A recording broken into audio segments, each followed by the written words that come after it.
Hello everyone, welcome to my YouTube channel instructor Anuj gymnast physical education and sports. आज मैं discuss करने वाला हूँ gymnastic game, types of gymnastic. Gymnastic से किस किस टाइप के क्वेश्चन आपके एंट्रेंस एग्ज़ाम और वनडे एग्ज़ाम में आते हैं और आ चुके हैं और आने वाले हैं और आते रहेंगे। BSc physical education, BPEd, MPEd and one day exam. तो चलते हैं और डिस्कस करते हैं। जाने से पहले मैं आपको बता दूं कि अब मेरी वीडियो लगातार अपलोड होती रहेंगी, तो क्लाडियो से मेरी रिक्वेस्ट है कि आप अपने एंट्रेंस एग्ज़ाम की इजीली तरीके से प्रिपरेशन कर सकते हैं। चलते हैं और डिस्कस करते हैं। बात करते हैं हम सबसे पहले हिस्ट्री कि जिम्नास्टिक जो गेम है इसका इतिहास क्या रहा है, इस पर हम थोड़ा सा जानते हैं। Gymnastic is a thought to have begun in ancient Greece about 2500 year ago, where it was used in training to keep fit for sporting activity। 2500 वर्ष पहले जिम्नास्टिक गेम जो है इसका इतिहास माना जाता है ग्रीस से, और वो लोग जो 2500 वर्ष पहले इस गेम की गतिविधियों को वो ट्रेनिंग और फिट रहने के लिए स्पोर्ट एक्टिविटी में यूज किया करते थे, सेना में भी यूज किया करते थे। बट आपकी चाइना जो कंट्री है वो भी दावा करती है कि 2600 वर्ष पहले जिम्नास्टिक गेम की शुरुआत मेरी कंट्री से मानी जाती है। ये भी क्वेश्चन पूछा जाता है, तो आपके एंट्रेंस एग्जाम में क्वेश्चन पूछा जाएगा कि जिम्नास्टिक गेम की शुरुआत कितने वर्ष पहले हुई, तो आपके सामने रहेगा 2500 वर्ष पहले। अगर ये भी मिले आपको 2500 से 2600, तो ये भी आप टिक करेंगे ऑप्शन को देखकर। नेक्स्ट हम बात करते हैं इन दी Greek city of Athens, gymnastic tournaments were held, including tumbling, rope climbing, and other similar activities include running, jumping, swimming, throwing, wrestling, weightlifting। तो ग्रीस में क्या हुआ करता था कि वहाँ पर टूर्नामेंट्स हुआ करते थे। टूर्नामेंट्स में कुछ एक्टिविटी इंक्लूड हुआ करती थी जिनका नाम था टम्बलिंग है, रोप है, क्लाइंबिंग है, और उसके बाद running, jumping, swimming, throwing, wrestling, weight lifting. अब जानते हैं कि ये अपने आप में सेपरेट गेम बन चुके हैं। इन सारी एक्टिविटियों का यूज जो जिम्नास्टिक में किया जाता था, इसीलिए आपसे एक क्वेश्चन पूछा जाता है कि mother of sports, mother of sports किस खेल को कहा जाता है। यह क्वेश्चन आपके एग्जाम में पूछा जाता है। मदर ऑफ स्पोर्ट्स की अगर हम बात करते हैं तो वो है जिम्नास्टिक। यह क्वेश्चन आपके एंट्रेंस एग्जाम, वनडे एग्जाम में पूछा जाता है। इसलिए पूछा जाता है, इसलिए इसको बोला जाता है क्योंकि आप जानते हैं कि जिम्नास्टिक जो गेम है, इस जिम्नास्टिक गेम के अंदर आप देख सकते हैं रोप क्लाइंबिंग, ये अपने आप में गेम बन चुका है। टम्बलिंग, ये भी अपने आप में एक गेम है। रनिंग अपने आप में गेम है। जंपिंग वाली जितनी भी एक्टिविटी हैं, swimming, throwing, wrestling, weight lifting, ये सारी एक्टिविटी, ये सारे स्किल जो है जिम्नास्टिक में यूज करते थे। आज के टाइम में हम देखते हैं तो सेपरेट गेम बन चुके हैं, इसीलिए इसको मदर ऑफ स्पोर्ट्स कहा जाता है। एक और क्वेश्चन पूछा जाता है, मदर ऑफ गेम किसे कहा जाता है। ये भी क्वेश्चन पूछा जाता है आपके एंट्रेंस एग्जाम, वनडे एग्जाम में, तो वो है एथलेटिक्स। ये दोनों क्वेश्चन आपके एंट्रेंस एग्जाम में पूछे जाते हैं। नेक्स्ट क्वेश्चन पूछा जाता है कि जर्मन जिम्नास्टिक के फादर, जर्मन जिम्नास्ट फादर किसे कहा जाता है, जर्मन जिम्नास्टिक के पिता किसे कहा जाता है।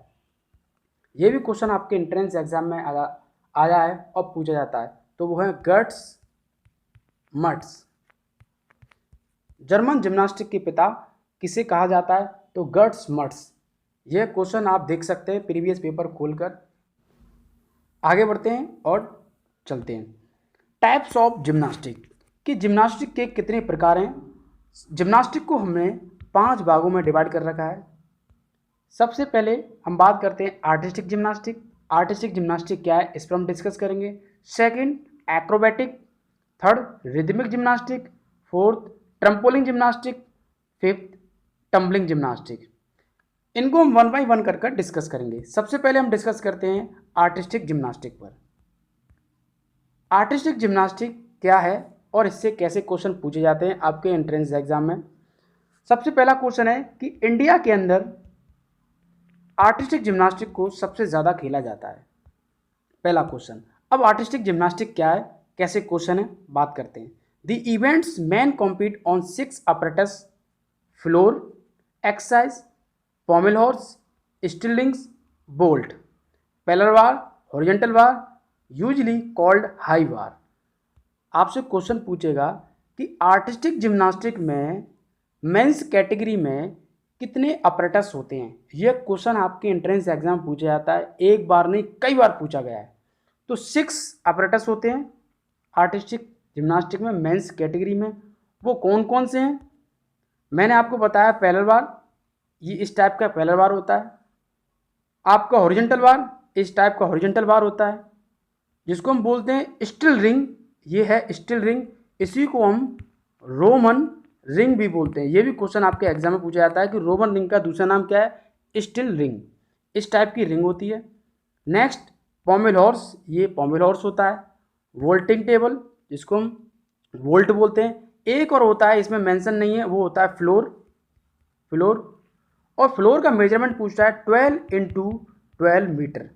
ये आपके 6 अपरेटस होते हैं मेंस आर्टिस्टिक जिम्नास्टिक में, यह क्वेश्चन पूछा जाता है। अब अनइवन बार और बैलेंसिंग बीम जो है, ये वीमेंस आर्टिस्टिक जिम्नास्टिक में होता है। इस पर हम आगे डिस्कस करेंगे। बात करते हैं रिदमिक जिम्नास्टिक कि रिदमिक जिम्नास्टिक जो है क्या है। सबसे पहले बात करते हैं रिदमिक जिम्नास्टिक ही events athletes compete with 5 different types of apparatus, जैसे rope, hoop, ball, clubs and ribbon. Rhythmic gymnastic का मतलब होता है लयबद्ध तरीके से की जाने वाली गतिविधि। रिदमिक का ही मतलब होता है लयबद्ध तरीका। इसमें क्या होता है, 5 जो है इवेंट्स जो होते हैं आपको करने होते हैं। एक हुक के साथ है, बॉल है, रिबन है और आपका क्लब्स है।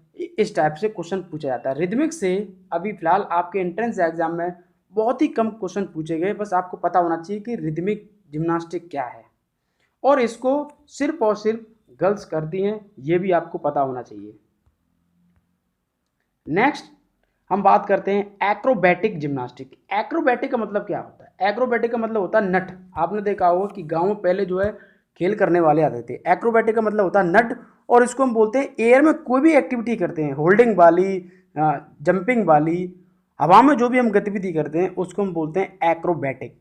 Acrobatic gymnastic, the events acrobatic is always performed on the same floor exercise mat. The events compete are men's pair, women's pair, mixed pair, women's group, 3 gymnast। women's की अगर हम बात करते हैं तो 3 जिम्नास्ट, एंड मेंस की बात करते हैं तो 4 जिम्नास्ट का एक ग्रुप बनाया जाता है, और इसमें एक्रोबैटिक जिम्नास्टिक में वो पार्टिसिपेट करते हैं। इस तरीके से जो है एक्टिविटी करनी होती है, और आप देख सकते हैं। नेक्स्ट हम बात करते हैं ट्रम्पोलिन जिम्नास्टिक। ये बहुत ही डेंजर होता है, इसमें ज़्यादा इंजरी के चांसेस ज़्यादा रहते हैं। The events compulsory and a voluntary routine are performed in the Olympic competition. Each consist of 10 skill and is done on the same type of trampoline. इस टाइप का एक जंप करने वाला एक फ्लोर होता है, और इसके अंदर स्प्रिंग लगी होती है, जिसको हम ट्रम्पोलिन बोलते हैं। सिंपल क्वेश्चन पूछा जाता है, ट्रम्पोलिन किस खेल से संबंधित है। ये क्वेश्चन आपके एंट्रेंस एग्जाम, वनडे एग्जाम, हर एग्जाम पूछा जाता है कि ट्रम्पोलिन किस खेल से संबंधित है, तो आपको आंसर लगाना है जिम्नास्टिक। बाकी आज तक इसका मेजरमेंट कुछ नहीं पूछा गया है, क्या है कुछ भी नहीं, सिर्फ और सिर्फ पूछा जाता है ट्रम्पोलिन किस खेल से संबंधित है। Answer is gymnastic. आप प्रीवियस पेपर उठा के देख सकते हैं। 10 स्किल को ये इस पर परफॉर्म करते हैं, जंप करते हैं, जैसे कि double front, double twist, half turn, इस तरीके की जो एक्टिविटी है इस पर वो परफॉर्म करते हैं। नेक्स्ट हम बात करते हैं टम्बलिंग जिम्नास्टिक। अब टम्बलिंग जिम्नास्टिक क्या होता है, एक लॉन्ग टाइप का एक फ्लोर होता है, एक बार में आपको परफॉर्म करना होता है। The events all tumbling is done on the same step. The gymnast perform 2 passes in each stage of the competition with the 8 elements in each pass। Same एक लॉन्ग फ्लोर होता है, मैंने जैसे बताया आपको कि 12 × 12 मीटर का एक फ्लोर होता है। इसमें क्या होता है, एक लंबा फ्लोर होता है, और एक बार में सारी एक्टिविटी जो गतिविधि होती है, जो स्किल होती है, वो परफॉर्म करते हैं।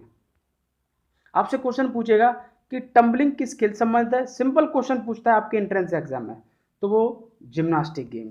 बस इसके अलावा आज तक कोई क्वेश्चन नहीं पूछा गया टम्बलिंग से। अब सबसे ज़्यादा जो आपके एग्जाम में जो क्वेश्चन पूछे जाते हैं वो है men's artistic gymnastic, women's artistic gymnastic. ये क्वेश्चन आपके एंट्रेंस एग्जाम में पूछे जाते हैं। There are 6 events in men's gymnastic. Men's category में 6 इवेंट्स होते हैं, उसको हम बोल सकते हैं 6 अपरेटस होते हैं। इतना आपको याद रखना है। उपकरण जिसको हम बोलते हैं floor, exercise, pommel horse, still rings, vault, parallel bar and horizontal bar. तो आप देख सकते हैं मेंस कैटेगरी में आपसे क्वेश्चन पूछेगा कितने मेंस कैटेगरी में आर्टिस्टिक जिम्नास्टिक में कितने अपरेटस होते हैं या कितने इवेंट्स होते हैं, तो आपको आंसर लगाना है 6। वो है floor, exercise, pommel horse, still rings, vault, parallel bar और हॉरिजॉन्टल बार, जैसे कि मैंने आपको अभी पिक्चर दिखाई थी। अब वीमेंस आर्टिस्टिक जिम्नास्टिक की बात करते हैं कि वीमेंस आर्टिस्टिक जिम्नास्टिक में कितने जो है अपरेटस होते हैं, इवेंट्स होते हैं, तो आपको आंसर लगाना है 4। ये आपके एंट्रेंस एग्जाम में पूछा जाता है। वहाँ पर 4 अपरेटस होते हैं, जैसे फ्लोर एक्सरसाइज जो कि कॉमन है, मेंस और वीमेंस करते हैं। बैलेंस बीम सिर्फ गर्ल्स करती हैं, ये आपको याद रखना है। अनइवन बार सिर्फ गर्ल्स करती हैं। बोल्ट वीमेंस और मेंस दोनों करते हैं। ये क्वेश्चन पूछा जाता है कि बैलेंस बीम किस स्किल से संबंधित है, जिम्नास्टिक। अनइवन बार किस स्किल से संबंधित है, जिम्नास्टिक। पॉमेल हॉर्स किस स्किल से संबंधित है, जिम्नास्टिक। हॉरिजॉन्टल बार किस स्किल से संबंधित है, जिम्नास्टिक। इस टाइप के बेसिक क्वेश्चन आपके एंट्रेंस एग्जाम में पूछे जाते हैं। तो एक बार हम उन अपरेटस पर फोकस करते हैं, वो कौन कौन से हैं। ये आप देख सकते हैं, पैरेलल बार इस टाइप का होता है, बैलेंस बीम जो है इस टाइप की होती है, हॉरिजॉन्टल बार इस टाइप का होता है, रिंग जिसको हम स्टील रिंग या रोमन रिंग के नाम से जानते हैं, ये भी आपको पता होना चाहिए, और पॉमेल हॉर्स इस टाइप का होता है, वोल्टिंग टेबल इस टाइप का होता है, और अनइवन बार इस टाइप का होता है। यहाँ पर हमारे पास सिर्फ और सिर्फ एक अपरेटस की जो है कमी है, वो है फ्लोर। और फ्लोर जो है मैंने आपको बताया 12 × 12 मीटर का होता है। ये क्वेश्चन पूछा जाता है। फ्लोर जो एक्सरसाइज है इसको वीमेंस और मेंस दोनों खेलते हैं। नेक्स्ट आगे बढ़ते हैं। अब आर्टिस्टिक जिम्नास्टिक की कुछ बेसिक स्किल है जो कि आपके एंट्रेंस एग्जाम में पूछी जाती है। फॉरवर्ड रोल जिसको हम बोलते हैं, फ्रंट टक रोल जिसको आप हिंदी में गुलाकंडी बोलते हैं, ये फॉरवर्ड रोल होती है। ये आर्टिस्टिक जिम्नास्टिक का एक हिस्सा है। नेक्स्ट ये है बैकवर्ड रोल, इसको हम बोलते हैं बैक रोल। नेक्स्ट उसके बाद है फ्रंट स्टडल रोल। आपसे क्वेश्चन पूछेगा कि फ्रंट स्टडल रोल किस स्किल से संबंधित है, तो आपको आंसर लगाना है जिम्नास्टिक। बाकी फॉरवर्ड और बैकवर्ड रोल आप पहचान सकते हैं। ये स्टडल रोल की बात करते हैं तो वो है जिम्नास्टिक। नेक्स्ट है बैक स्टडल रोल, ये किस स्किल से संबंधित है, तो आपको आंसर लगाना है जिम्नास्टिक। आप जानते हैं कार्डविल जो टायर होता है एक व्हील की तरह घूमता है, इस तरीके से यह कार्डविल होती है। तो आपसे क्वेश्चन पूछेगा कार्डविल किस स्किल से संबंधित है, तो आपको आंसर लगाना है जिम्नास्टिक। ये क्वेश्चन आपके एंट्रेंस एग्जाम में पूछा जाता है। नेक्स्ट जो मेरी वीडियो बनेगी तो इसके बायोमैकेनिक्स के जो क्वेश्चन पूछे जाते हैं जिम्नास्टिक से, वो मैं सारे क्वेश्चन लेकर आऊँगा और मैं उस पर डिस्कस करूँगा। नेक्स्ट ये है हैंड स्टैंड, मतलब हाथों पर खड़े होना, ये भी एक आर्टिस्टिक जिम्नास्टिक का पार्ट है, स्किल है। राउंड अप, ये भी एक आर्टिस्टिक जिम्नास्टिक का एक पार्ट है। और इंडिया के 2 पॉपुलर प्लेयर हैं जिनसे क्वेश्चन पूछे जाते हैं कि दीपा कर्माकर किस स्किल संबंधित है, तो आपको आंसर लगाना है जिम्नास्टिक। और आशीष कुमार किस स्किल संबंधित है, आपको आंसर लगाना है जिम्नास्टिक। ये दोनों क्वेश्चन आपके एंट्रेंस एग्जाम में पूछे गए हैं। मिलते हैं नेक्स्ट वीडियो के साथ। थैंक यू, जय हिंद।